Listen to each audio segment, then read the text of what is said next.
Springboks and Argentina, folks, from Johannesburg, and it's the Springboks who get a win, albeit only by the 1 point. We'll go through some key events, some stats, and you guys can let us know your thoughts before I head off to bed before the sun comes up here in New Zealand. Good crowd at Ellis Park, seemingly pretty good weather as well.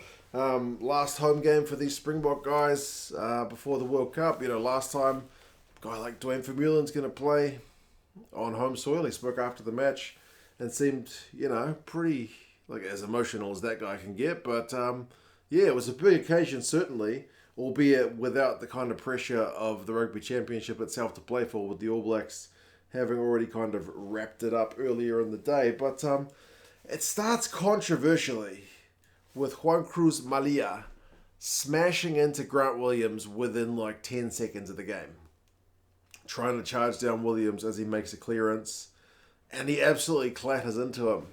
And the referee, Andrew Brace, just says, well, he's trying to charge him down, it's a legit one, and he does get the charge down. So it's just a rugby incident, play on, and the game has to stop for a long period while Williams gets stretched off. So fingers crossed he's all right. But that's a weird one, because, I mean, the commentators I was listening to mentioned the CJ Stander and Pat Lambie incident, but more recently, here in Super Rugby, Caleb Clark tried to charge down a Moana Pacifica winger for the Blues in Super Rugby. And he basically clattered into the winger with his legs, knocked him out, and got red carded for it. So someone who's more au fait with the laws of the game will have to let me know, but where does it become a rugby incident and where does it become a red card? I don't know. I mean, I don't want to see a red card in the first 10 seconds of the game either, but I also don't want to see a guy get knocked out in the first 10 seconds. So I remember the Caleb Clark one being divisive as well. People saying it's a clear red card, or what's he supposed to do? He's in the air. You got to take care of the guy on the ground. I guess one difference with that one was Caleb Clark didn't get the ball. He went up for it, but he missed it. So you could argue that's the difference. Maybe if you get the ball, it's all right. I don't know. I genuinely don't know. But yeah, that was not the ideal way to start the game, because Grant Williams' first start, I was really looking forward to seeing how he was going to go. But not to be, sadly. Then the Argentinians managed to get some points on the board as well. Manie Libbok was offside, 3-0 to the Pumas. Kriel almost got a charge down opportunity from the restart. Like, both sides were a little bit lax at the restarts, I would say. But yeah, Kriel couldn't quite handle that one. And then when Curtly Arendse concedes a penalty back down the other end on 10 minutes, the Argentinians extend their lead to 6 points to 0, which is not a bad way to start your shift in South Africa. Like, if you're going to get a result in a ground you've never won at, in a country you've only ever won against the Springboks once, you know, getting a 6-point lead is not a bad way to do it. However, again, with the lack of the kind of stable exit, the Pumas, like, Imhoff's like offloading it in his own 22 when they just need a kind of stable platform to exit, and they pay for it, man, because it gets a bit loose. South Africa win a penalty, they put 3 points on the board, and that's a momentum shifter. That 3 points, South Africa start to warm up, and then they take it a step further when they're able to get the first try of the game. Eben Etzebeth is the man who finishes it. He runs over, I mean, most of the guys are smaller than the pitch than on the pitch than Eben Etzebeth, but he runs over Santiago Carreras out on the right wing. Roux will be credited with the try assist for the wide ball, and Faf is the one who got him the wide ball, but it was just a bit of continued South African pressure. It finished really well by the big fella. So misconversion, but 8 points to 6. The game is kind of turned on its head, and Carreras has to go for an HIA after that one, after trying to tackle Eben. So Albonoz comes on in about 21 minutes. I mean, he passes the HIA, which is good news. But, yeah, that just shows you the level of clattering he got from trying to stop Big Eben. South Africa, though, man, from their own, like, restart, they just struggle, man. Like, they didn't get a clean exit. I think it was Toit, was it? He missed it in the air. South Africa goes under a lot of pressure. Then I think Libbok kicks it out on the full. And it comes to the point where the South African forwards have to get them out of jail. I think Marx is the one who wins a turnover. So it kind of eases that pressure. And that will happen a few times later. Like, Kitshoff certainly gets one or two later on, defensively to get his team out of jail as well. But this time it's Marx. And then with Argentina unable to score, South Africa do what they do. They flip it down the other end. And Damian Allende, who you get the feeling always wanted to be like a loose forward anyway, the way he plays the game. He's able to finish off a big South African maul try, of all things. So, yeah, man.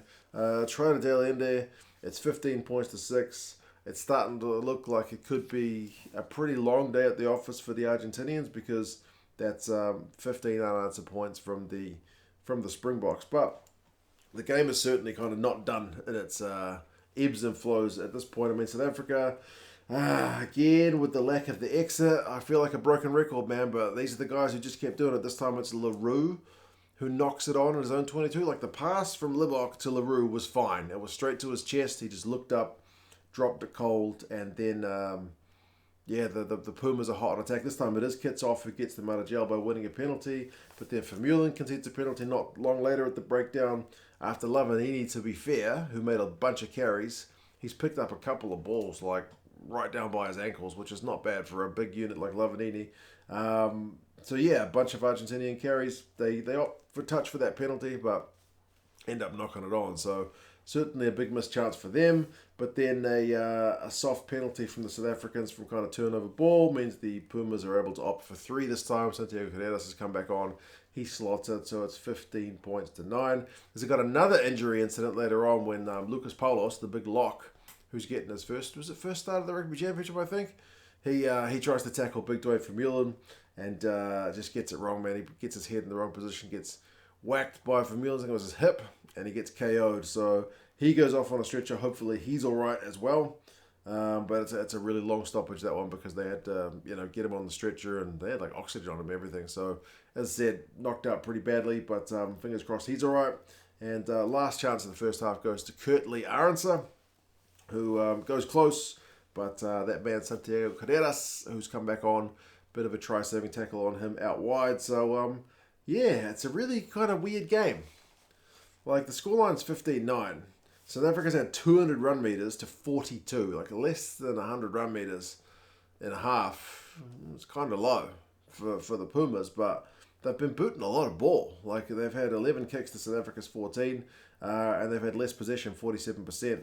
The South Africans, concerningly, and this speaks to some of those exits, like 8 turnovers conceded to the Pumas 3, and that's only going to get worse for South Africa. Like one of those ones where a lot of stuff just didn't go to hand, like kind of unforced errors. Second half, it's South Africa who start with all the pressure. It's their turn to kind of miss like an opportunity in good position when Marvin Orie knocks it on close to the line. And then, man, Argentina, boy, do they start picking up the pace. They have a lot of ball in that second half. Matera wins a breakdown penalty. Argentina opt for a long shot at goal. They miss it, but they keep the pressure up. Sinti goes close out wide, but Kolbe's able to tackle him. Gonzalez goes short of the line, and then Kitshoff again wins a breakdown penalty to kind of get his team out of jail. Quokka Smith comes on. He strips Gonzalez in the tackle, which is again a bit of defensive pressure to hold on.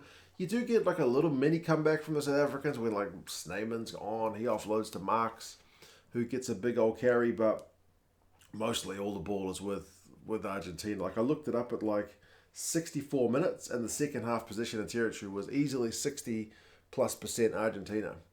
They were, just so much possession, but not getting much for it initially. Like, Shimmy in the post-match interview asked Montoya if he felt like that's where the game maybe got away from them a bit, and I think it's a good question because they had a heap of pressure, but as I said, Quokka with the strip, Kolbe with the tackle, Kitshoff with the breakdown penalty. Those are kind of key moments that keep South Africa comfortably in front at that point.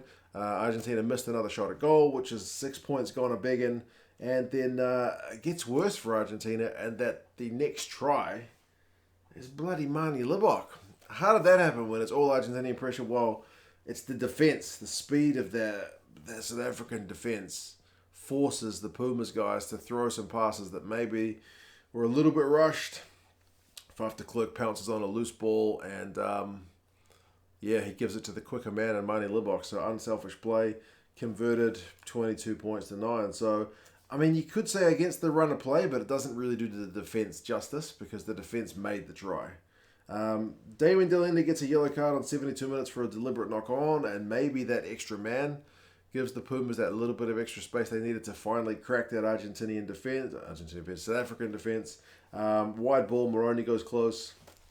Mateo Carreras gets it done on 75 minutes, gets it on the line, which is enough to go over. So 22-14, big conversion attempt, but missed, which means it's an 8-point lead, which is still 2 scores. Argentina looking dangerous though, 77 minutes, run it out their own 22.